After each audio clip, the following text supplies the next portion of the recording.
Don't change that dial. It's time for your go-to source for all things entertainment and caffeinated. Now give it up and welcome to the stage, Eva and DJ! I'm DJ Blokzyl. And I'm Eva Crowe. And this is the Inks and Lattes podcast, where we're spilling the ink and dishing out drink. We're so happy to have you back, DJ, by the way.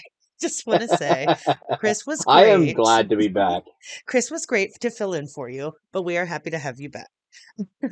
I honestly, I feel kind of, Chris did such a good job. I'm just like, oh man, I feel like I might end up being replaced or something here. So that's why I'm glad to be back, just to let people know, okay, I am still here. I am still around.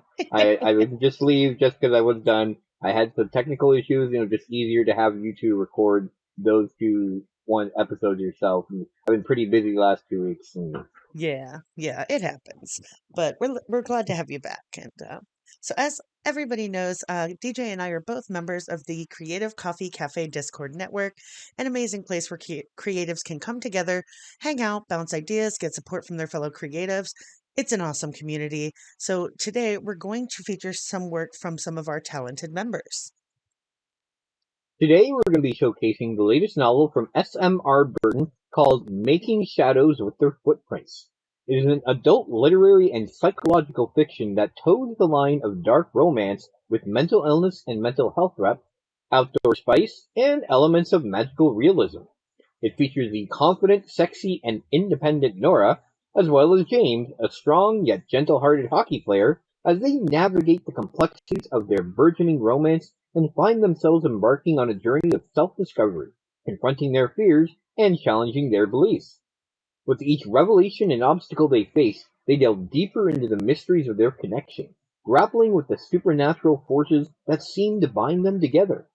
When Nora's secret threatens to unravel everything they've built, they must confront their past and make difficult choices about their future. Can they find a way to overcome their inner demons and forge a path towards lasting happiness together? So Sarah, SMR Burton, started writing at a young age, crafting stories in a wide-ruled yellow notebook about her life and the lives of her friends. It makes sense that she now writes literary romance and literary fiction novels that take a deep look into the dynamic of human connection. She's from small-town USA, born in Indiana and growing up in Michigan, and has spent the majority of her life in the Midwest. When she isn't writing, she is editing. Just kidding. Well, not really. Sarah is a self-proclaimed nerdy weird girl who will always remain true to her authentic self. She has spent time crafting a space for writers in her writing club, Revenge of the Nerds, that is Revenge with a W at the beginning, on Discord. I love that. Yeah, as well as on her social media platforms. She's a mental health warrior who has adopted the mission of helping others to feel seen. And while any of the above is going on, there will always be music playing in the background, as she is also an avid music lover. And then, I just can so you relate guys to know, that. yeah, just so you guys know, that is available now on Amazon. Check that out, and all links will be available in the description. That's right. And just a quick reminder of some other great CCC-related things. As always, Luna Wolf Wildesigns has all kinds of beautiful tumblers, mugs, stemless wine tumblers. I think I definitely might look into getting one for Christmas, as far as I'm concerned, like around that. They offer pre-made designs and also accept custom orders. And owner and creator Vicky has put out a special dripping creativity tumbler that is amazing, as you know there, Eva. And 15% of the sales on those go back into the Creative Coffee Cafe. Yeah, I'm definitely going to be purchasing some of those for Christmas gifts, because who doesn't love a tumbler? And especially like a personalized tumbler, you can get people's name on it. Vicky is fantastic. She is very good about keeping you involved in the process as well. So yeah, check those out. She's amazing. Aster at Aster's Mystic Bedhead has a shop on Ko-fi. Check out Aster's Tiny Art and snag your own adorable, one-of-a-kind piece of Aster's tiny art. And a little cross promotion here, looking for a podcast that dives into the strange, the mysterious, and just the downright bizarre? Check out Niche Knowledge and Nonsense with lifelong friends Bailey Brain Vomit and Ethan Dixon. Every other Monday, they swap mind-bending stories like the Philip experiment, real gnome sightings, and 500,000 abandoned tunnels beneath America. Whether it's cryptids, ironics, or just things that go bump in the night, these two bring the weird right to you. Catch new episodes on YouTube, Apple Podcasts, Spotify, and wherever else that you get your podcast. You can go. You can use the Linktree app, which should be in the description. The link there, and you can just dive right in. And then again, all links can always be found in the description below. So, our topic of the week this week, rounding out the end of October. And by the way, happy Halloween, everybody, because this is going to be airing right before Halloween. Hope you are all safe and have a good time. But Good All um, Hallows Eve. hmm so we're keeping with the kind of weird, spooky, creepy vibe of October, and our topic of the week is true crime and why we are obsessed with it. It really So, does seem to have become a thing in the last probably like 10 or 20 years. I feel like Netflix in particular seems to have um, raised interest in that kind of thing. yeah, and it's so odd because I feel like this can't possibly be true. I mean, it could be, but I feel like most people that I know that are like quote obsessed with true crime are women. I don't know why. I don't know I why mean, that is. it feels. I swear, I've seen like memes and stuff like that. That based off that around where you got memes about women being the ones that are into like true crime and other stuff. Where it's just like it just seems to be a maxim of just like yeah, women love their true crime, and Yeah, why? Like I should look more into this, but like it's one of those things that I'm not sure if it's actually true or feels true. I don't know. I actually did Google to find out like the percentage of Oh yeah. women versus men that are kind of into true crime, and it's not as far apart as you would think, but it is more women. It's 61% women, 52% men. Um, Well, here's a question for and you. With that stat though, is that a general like yes, I watch true crime, or is because I would rather delve into numbers of how much true crime each gender watches. yeah, that states that a new YouGov poll finds that 57% of Americans say that they consume true crime content. Popularity is high in just about all demographic groups, with only small differences being more women than men, generally speaking, and adults under 65 more so than older adults consume true crime. So those were the statistics on that. But I mean, I love true crime, and I'll tell you why. The Okay, reason I love personal true perspective. crime, yeah, yeah, personal perspective, the reason I love true crime, just speaking for myself, is I've always been fascinated with psychology and why people do the things that they do, and nature versus nurture, and all of those things.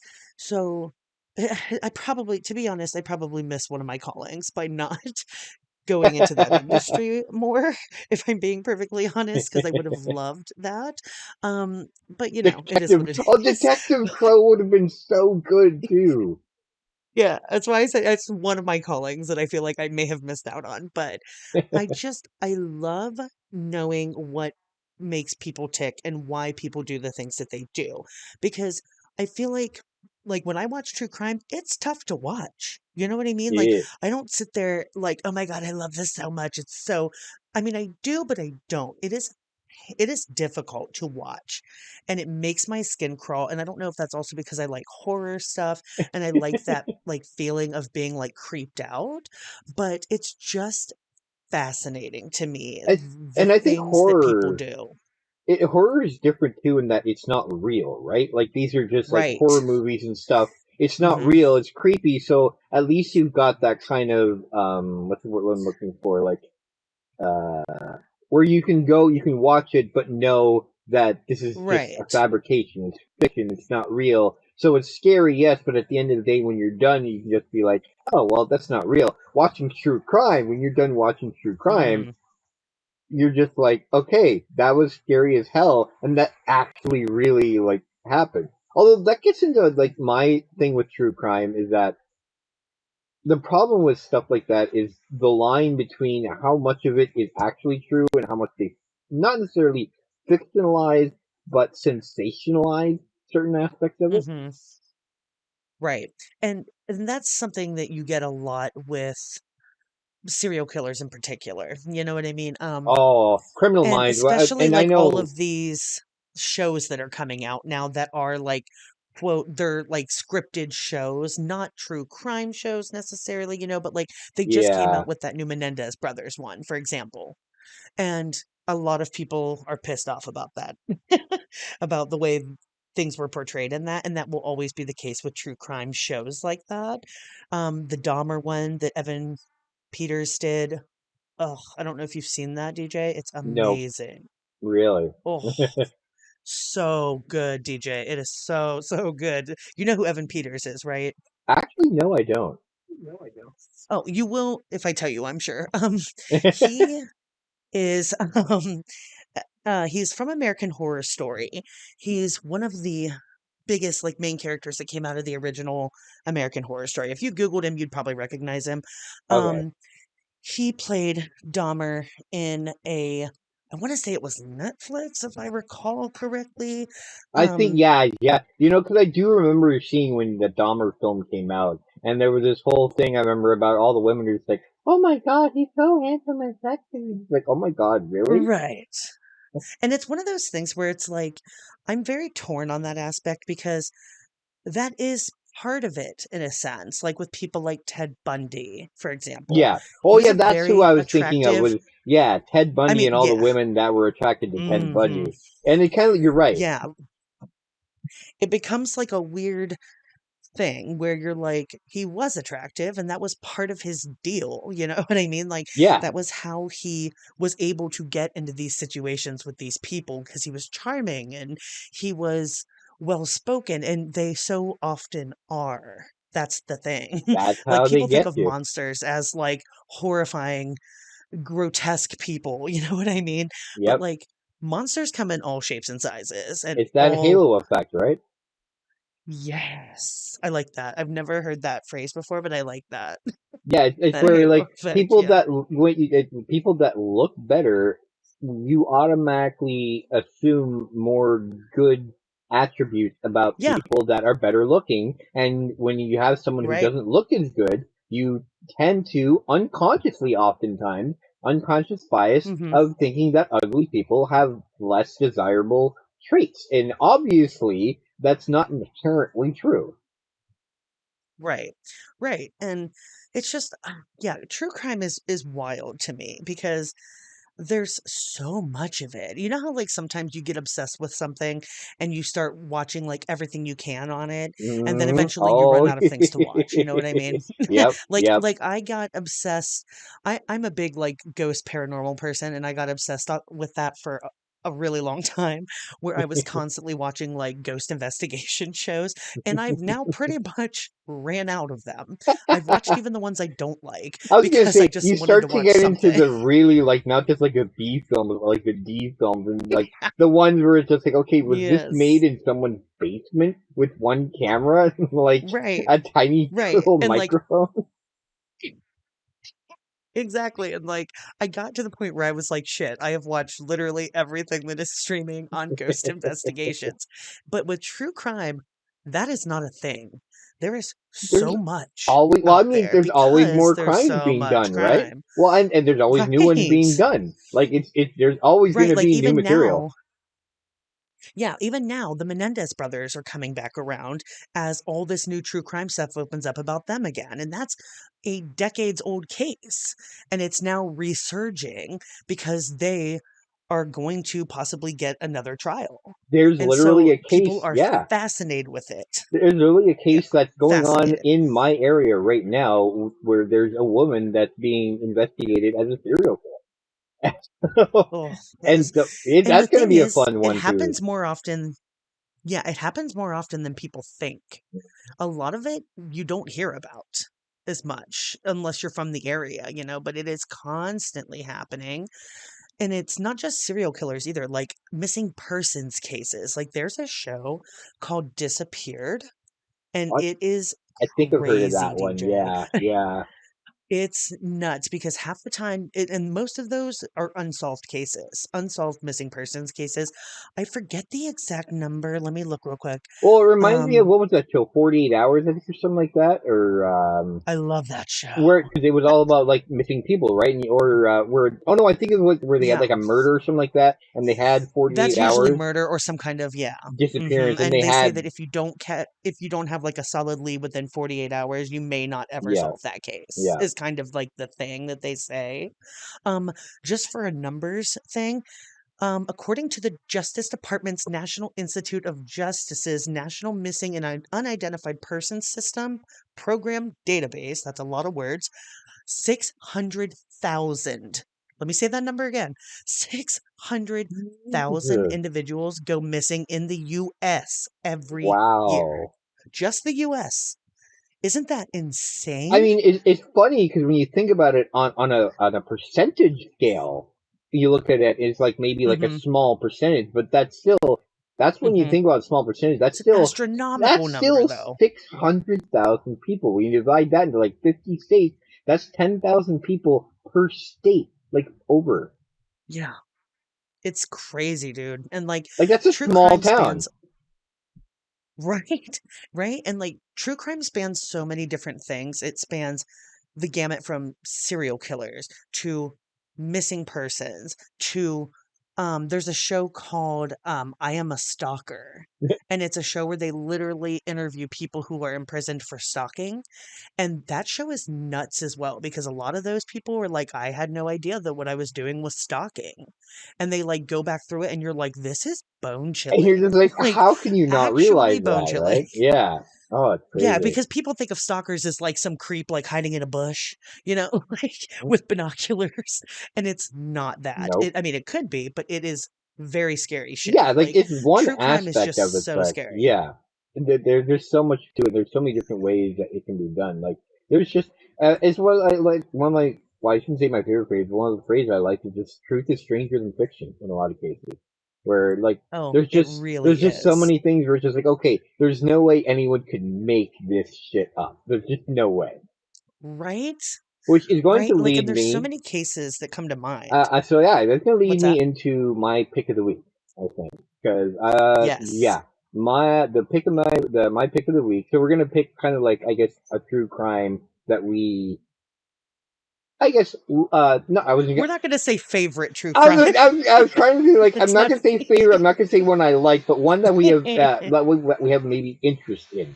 I'm not necessarily. I was gonna say personal interest, but it's not even personal. But so the one I But chose. yeah, something that just caught your attention. Well, so the one that I chose actually is personal in the sense that the scene of one of the scenes of this crime is actually a scene. It's a place that I literally drive by all the time. Oof, It's by it's one of gnarly. the scenes is that place Lake Gibson. That so it's right by the 406 that I drive down at least once a week, sometimes more often. It's like not Hmm. so. Yeah, I literally drive by one of the scenes of the crime. So my pick is going to be about probably the most famous Canadian serial killer case. That in like probably like it is the case in Canada. Paul Bernardo and Carla Homolka. If you're in Canada, you know about this. And it's crazy because it's the kind of story where whenever something happens about these people, um, and they just had a little thing that happened earlier this year, and it made the headlines where the one Paul Bernardo got moved to like a medium security prison, and there was this big uproar about it. Hmm. And to give perspective of how big this case happened in the 90s Oh, wow. and it's still making headline because everyone like it apparently like went big. There were people in like in the states, in Britain. It was like an international kind of thing where like people knew about this. So Hmm. I'm gonna try to summarize it up in this sense, but good. So it started with a bunch of, and obviously with this kind of thing, trigger warning. Yes. Definitely trigger Yes. warnings on this episode. So it started with a bunch of rapes in a city called Scarborough, and series of about 24 rapes or attempted rapes over a 5-year period in the late 80s. they named him the Scarborough Rapist, but they never caught him. But apparently, at one point, they were the one of the victims ended up describing his face. Things went out. Paul Bernardo got put as one of the potential. People were just like, "Hey, it could be him." So they interviewed him. They didn't think it was him, but they ended up getting his DNA, his blood and samples and stuff like that. But here's the thing: in the '90s, DNA was relatively new. They only literally had one, and it took forever. and they only had literally one person in Toronto, like one lab in Toronto that was doing this, and they were handling thousands of these things because it had just become a thing, right? So, of course, they never ended up dealing with kids yet. So, a couple of years after that, the raping stopped after a bit. Then he moved to the area I live in, right around Niagara, and he met Karla Homolka. They ended up, being a couple. They got engaged. And then, about 1990, one night, they took her little sister, raped her, sexually assaulted her, and she ended up dying, actually. It wasn't like an intentional kind of, yeah, her little sister. Charla was 20, Paul Bernardo was 26. It was her 15-year-old little sister. And she ended up actually dying. They basically, they were abusing her and raping her, and she ended up dying. They ended up getting away with it at the time because they basically just pulled it off as she was drinking, then you accidentally died from drinking. And crazily enough, the police bought it. They bought it. They was like, okay, yeah, and they put it down as she had choked to death on vomit after indulging in alcohol. And that's not to break into your thing right now, but that's one of the things that, as someone who watches true crime, one of the crazy things that always pops up in those stories is shitty police work, if I'm being perfectly honest. It's true. There's no other way to say it than lazy this ass case police work. Actually, because of how poorly the police handled it, this case actually revolutionized Ontario, how they did it, and they actually created a case management system specifically because of this case that actually became one of the unique, because it was so mismanaged. And it was and they basically what they did, this online case management system where all the different departments, if it was a major crime, it would get put in this database, and so any of the districts in Ontario could look up information on any, and it was apparently could cross-reference, and apparently it was a one-of-a-kind system in Ontario. It was a really super complicated system, considering this technology in the 90s. Right. So anyway, back to the story. That's crazy. Not a couple of months later, another girl ends up dead in Lake Gibson, scene of the crime where I drive by all the time. They discovered concrete blocks that encased human arms, legs, feet, and a head. Oof. And the next day, another man found a human torso floating in the water. They were the remains of a 14-year-old girl, Leslie Mahaffey. And the sad thing is, her parents had reported her missing earlier in the year. And what had happened was that I guess she had come home late from a party, and her mother locked her out of the house. And they ended up finding her while she was walking around. I can't even imagine what's going through the mother's head at that point. Could you imagine? Oh my yeah. God, yeah. That's something that you never really get over. I don't, if I remember correctly, I don't think she ever did get over it. It was just, you can't. You just feel bad at that point. Yeah. Year later. I mean, it's one thing to have something like that happen, but... Yeah. So a year later, then there was another female body found in a ditch, a little further up north from here in a city called Burlington, Kristen French, who had been reported missing earlier, and then they found her body on the side of the road in the ditch, on an old rural road. Her face was battered. They ended up, basically from the way that her injuries and then the other girl's injuries, they kind of linked the two of them together. As far as just okay, it was the same person that did both these murders there. And, but eventually how he ended up getting caught, Karla Homolka eventually went to the hospital because she had been beaten by Paul Bernardo. And then I guess, eventually they ended up charging him with assault with a weapon, and then released on bail. And a month later, they finally got around to his DNA. which then Right. matched him with being Isn't that that of the nuts? Scarborough rapist. So then they end up, and It's yeah, crazy how like that stuff doesn't get and tested. it's funny what a coincidence that it was that they finally like look at that DNA a month after they're like, hey, you know what? Maybe we should be looking a little bit more into this guy, right? I don't know. Like I don't Right. know. I feel like Right. it's And too coincidental that it just happened to be just after they're like, hey, maybe we should look more into this guy. right. Right. That's crazy though. I can't believe I've never heard of that Here's the case. crazy part. But I'm going to That chalk it up to the fact that it's Canada. that's just the beginning.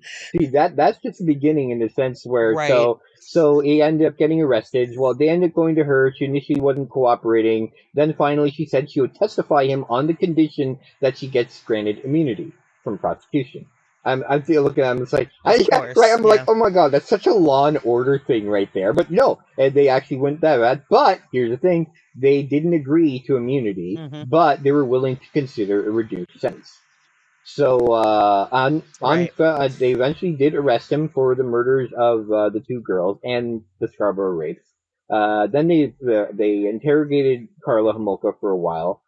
They said she blamed Bernardo for her sister's death, and then she described how they did all the things to the other girls. But she said that she had basically been coerced into doing it. That she was like doing because she was afraid of Of course him. she did. She described herself as a battered wife who was forced to participate in the crime, who lived in terror of him. She ended up getting Hmm. sentenced to 12 years in jail, 2 counts of manslaughter, That's it. and yeah, Yikes. and but here's the thing. So then eventually he goes to his trial. He gets he gets. But here's the thing. At his trial, so here's where things get even more complicated in the sense where what because of how things were going, they didn't want Carla Homolka's testimony to be public because it could affect Right. his trial because of the things that were coming up in her Right. trial. Because they were trying Yeah, so they were trying. separately. So the things that were coming in her trial. Hmm. So they did a publication ban on anything that could happen, which ended up getting nuts because Right. what ended up happening was because we were so close to the border, people would try to sneak newspapers in from the states into Canada because Oh, the wow. states wasn't restricted from doing it. Yeah, and Right. then here's the other Right. crazy part because I realize okay, I got to go on. So ends up that the lawyer that they were taped, they had recorded everything on videotapes on VHS. Oh, The Jesus. lawyer had actually taken them Oof. from Bernardo's home before the police searched it and never told them about the tapes Oh, withholding until evidence.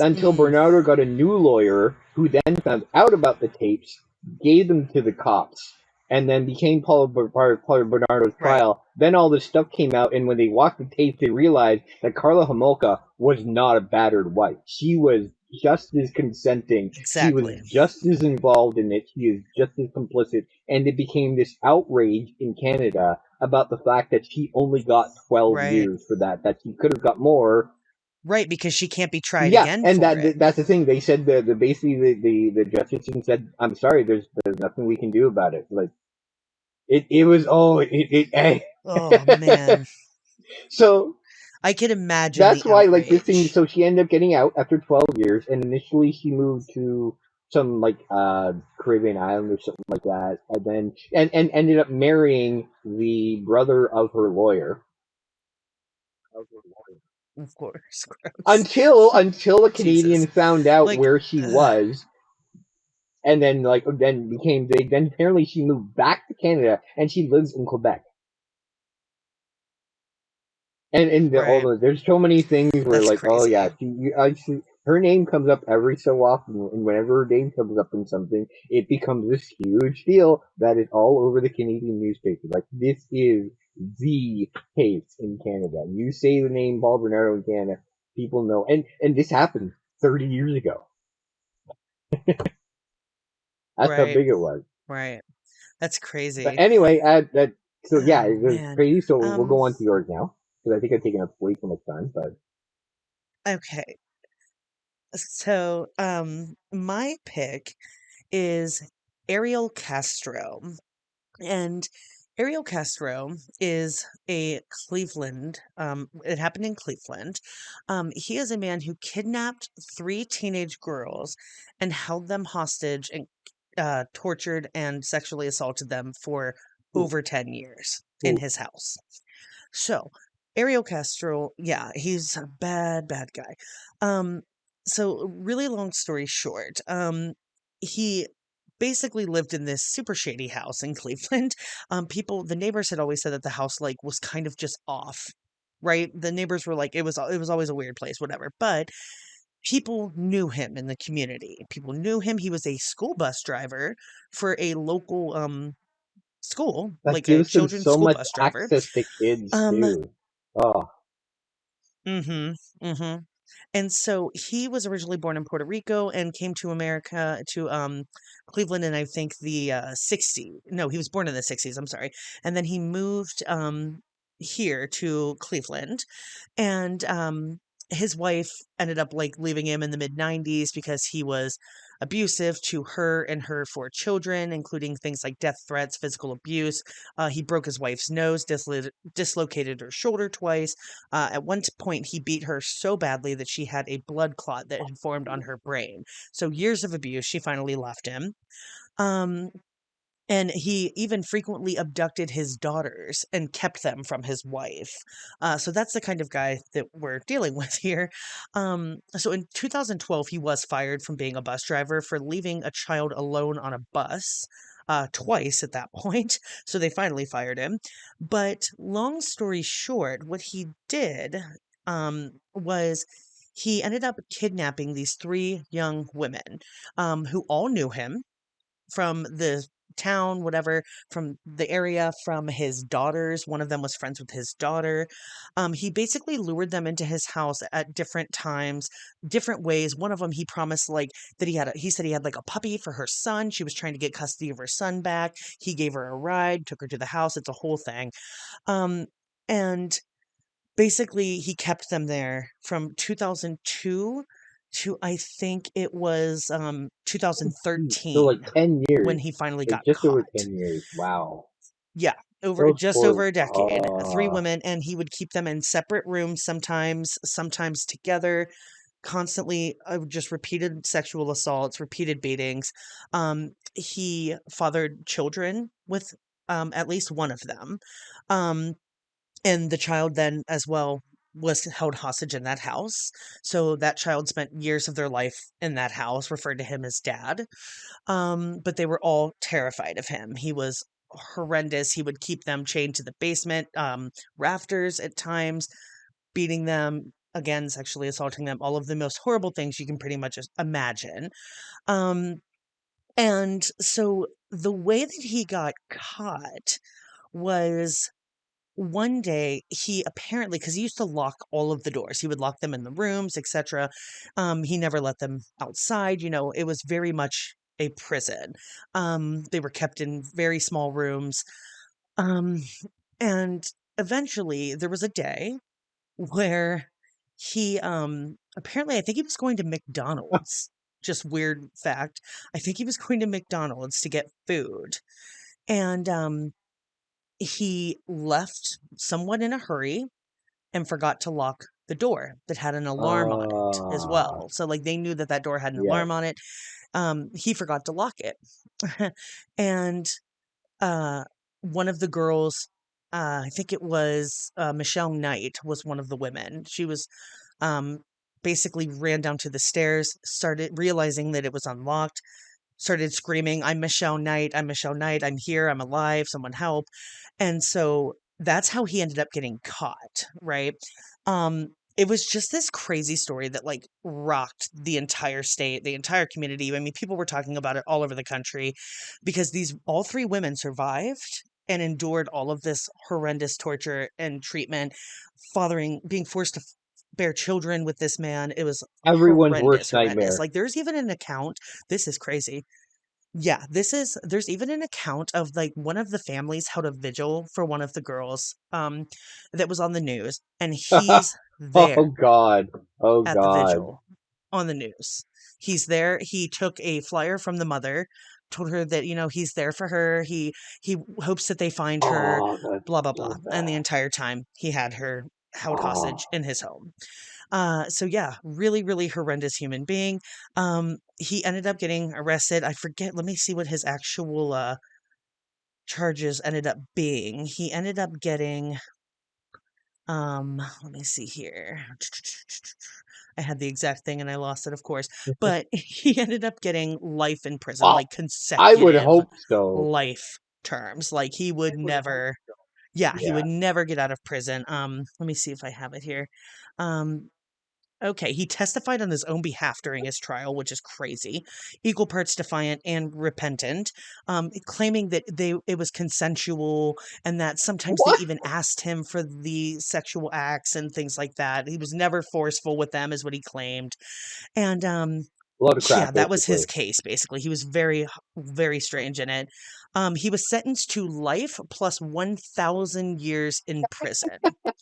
And then he was in jail, incarcerated for a little over a month, and then was found that he had committed suicide supposedly in his cell. Ah, So, yeah, in September 3rd, 2013, they found him in his cell. wow. So that's the story of Ariel Castro. It is insane. It is one of the biggest true crime cases to come out of Ohio. If you're into true crime, I know it's kind of a rough one, as they all are, but if you're into true crime, that is a fascinating story. There's a documentary, there's a movie about it.